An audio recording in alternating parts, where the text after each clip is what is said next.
at 26, I do still consider myself to be a young adult. What I say now and what I'm going to say comes from my experience. It comes from being a youth and my experience with the youth in my communities.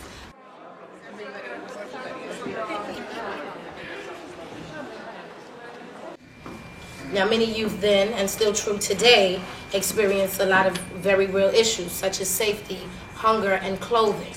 These are just the basics. The fear that many are forced to live with in their communities is unhealthy and unfair, placing serious limitations on their freedom.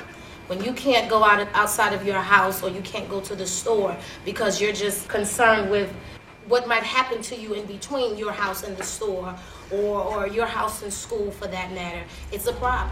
Fear is very real in communities that are facing poverty.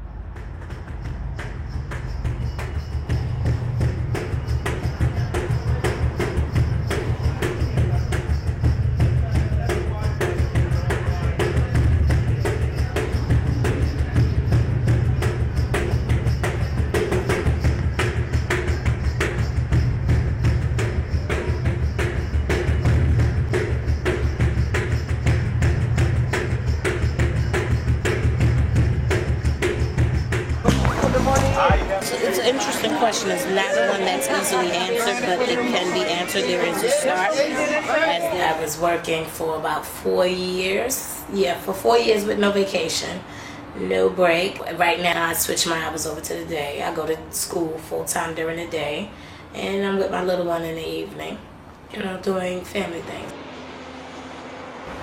Well, we was on Montauk. We first moved to the area when I was about 6, and I'm 26 now, so about 20 years ago.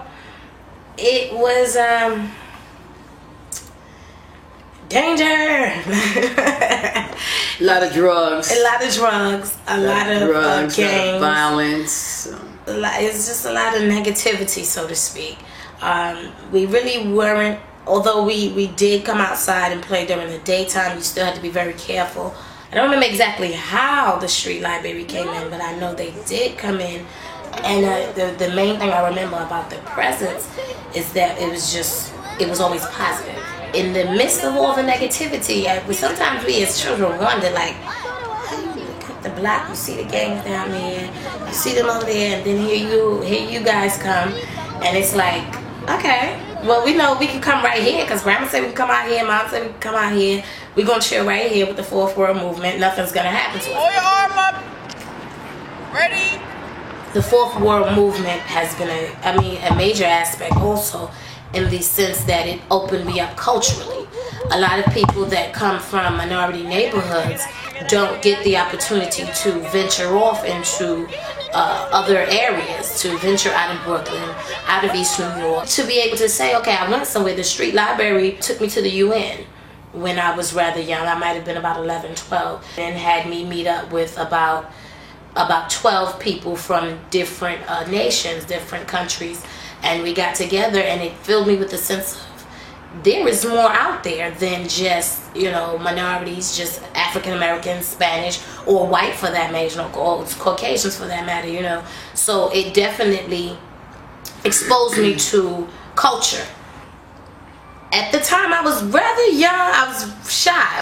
I played like any other kid, not normal kid, but with things of that nature, I wouldn't have just, pick me. The volunteer at the time, I guess, for whatever reason, she saw something, and I'm thankful for her, and whatever it was that she saw that said, okay, let's take this young lady here. I remember right before we went in, I can't think of exactly who it was, but she stood outside with me, and I was nervous. She prepped me, and we was outside talking, and she's sitting, and she's like, it's okay, because they're going to be kids just like yourself. Everybody came in nervous. This is the first for you. This will probably be the first for a lot of them. You're just going to go up there and be yourself. You're presenting the speakers, but you also have a chance to say why the day is important, and also talk about what are the aspirations of young people. Co-masters of ceremony for today, Miss Alvinia Hutton. The commemorative stone reads as follows. Wherever men and women are condemned to live in extreme poverty, human rights are violated. To come together to ensure that these rights be respected is our solemn duty. My UN experiences have been really effective, memorable. It definitely introduced me to different cultures and different ways of living, and it was so fascinating for me and just enriching that I continued on to to see the good in everybody, to see that there's other things out there, to want better for myself, to want more than what was in my surroundings.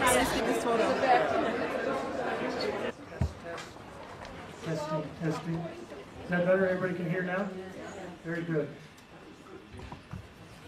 What I hope to be done is to bring in some opportunities, bring in some employment opportunities, bring in some education opportunities. I have to say I see a problem with the lack of with education stopping at that level anyway. Because I was exposed to, okay, there is more than just your surroundings, and not only that, but you can get it. It's not like you have to die to obtain it. Like I said, I've been opened up, and once I've been opened up, things just happen, and I thank them for being a part of who I am today.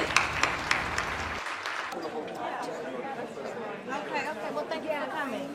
Thank you for coming.